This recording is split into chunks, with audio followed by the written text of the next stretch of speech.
In my last video, I have walked through how to create a single thread using the thread class or runnable interface. Today, I am going to create two thread classes and have them run in parallel to show the power of multi-threaded programming. Now, running thread in parallel can be useful in a lot of scenarios, especially those scenarios where we can have mutually exclusive work that can be done in parallel. Whenever you have to deal with a shared variable, it is better to avoid using multiple thread on the shared variable because that comes with certain precautions that we need to take, which might ultimately make the multi-threaded application not so efficient, and it can cause a lot of painful issues also.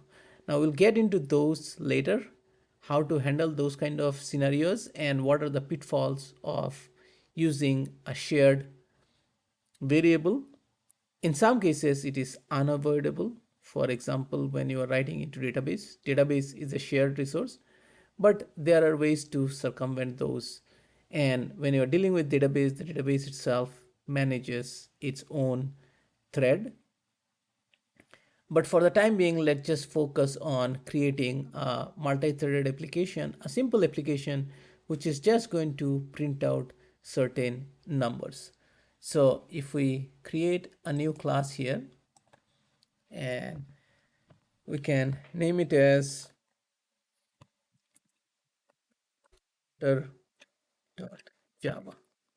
So it's a simple counter class, and for that we can just extend from thread class, and we need to override the public void run method. And here what I can do is I can do a for loop. I can say int count is equal to 0, count less than 10, count plus plus, and here do is I can do system dot out dot println, and here I can do a get name, which is the name of this thread, plus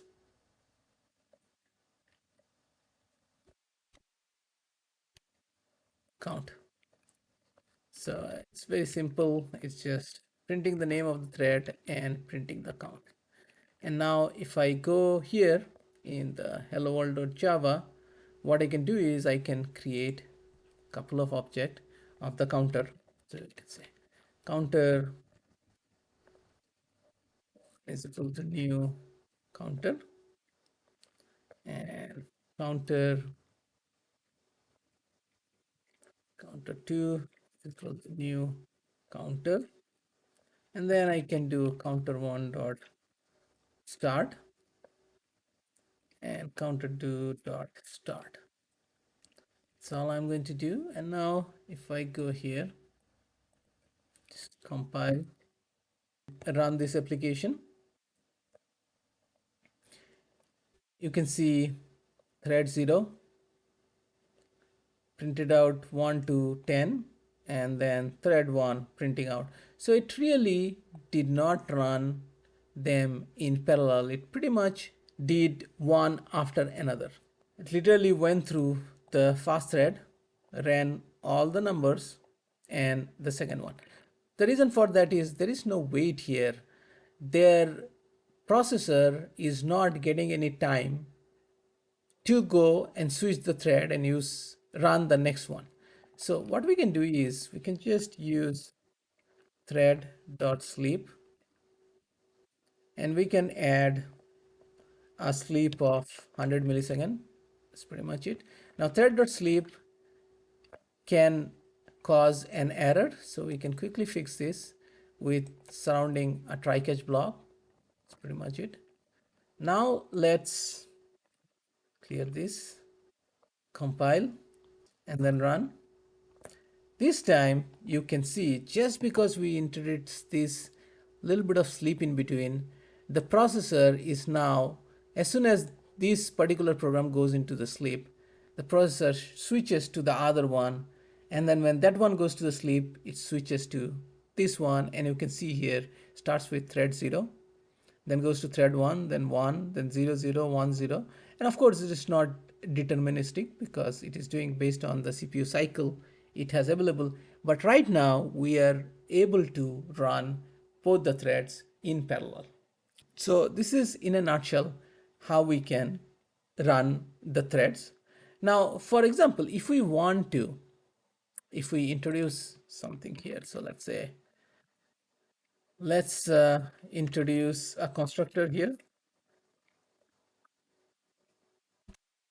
Let's add the wait time here, and what we can do is we can have private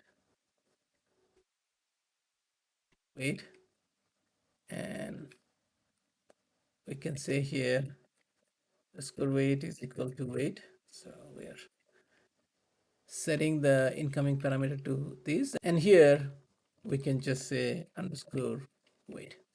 That's pretty much it.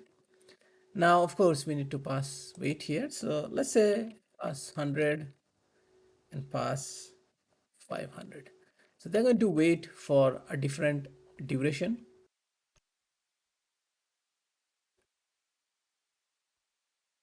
File and run.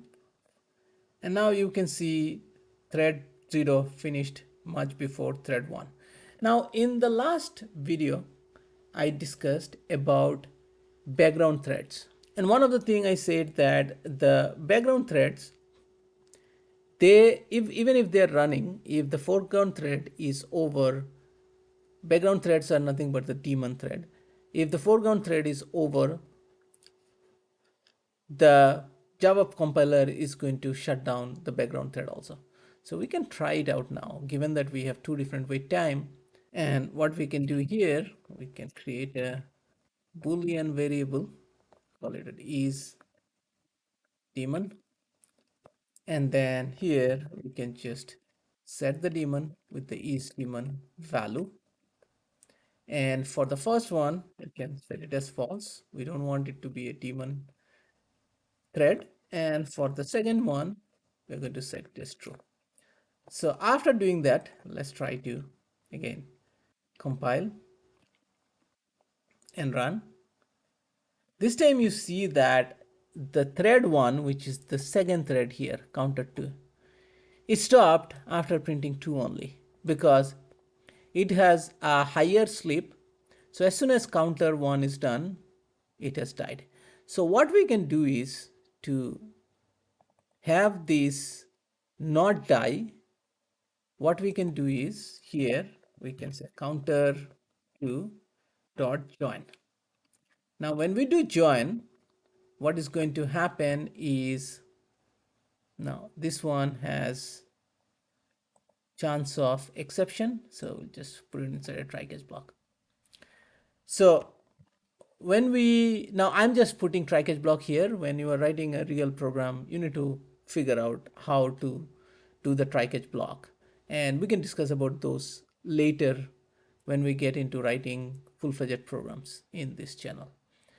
Now here we're just doing thread.to.join. So what will happen is, if you look into the definition of join, it waits for this thread to die, which means the main thread where we are calling these two child threads is going to wait even for this daemon thread to die, and it will not kill itself. So let's try it out. Now that we added the thread.join, let's go ahead and compile and run. And now we can see that even thread 1 has completed printing everything, and then only it died. Now doing a join like this, it's not a good idea. What if your thread takes forever to run? It will cause the application to go on a unresponsive state eventually.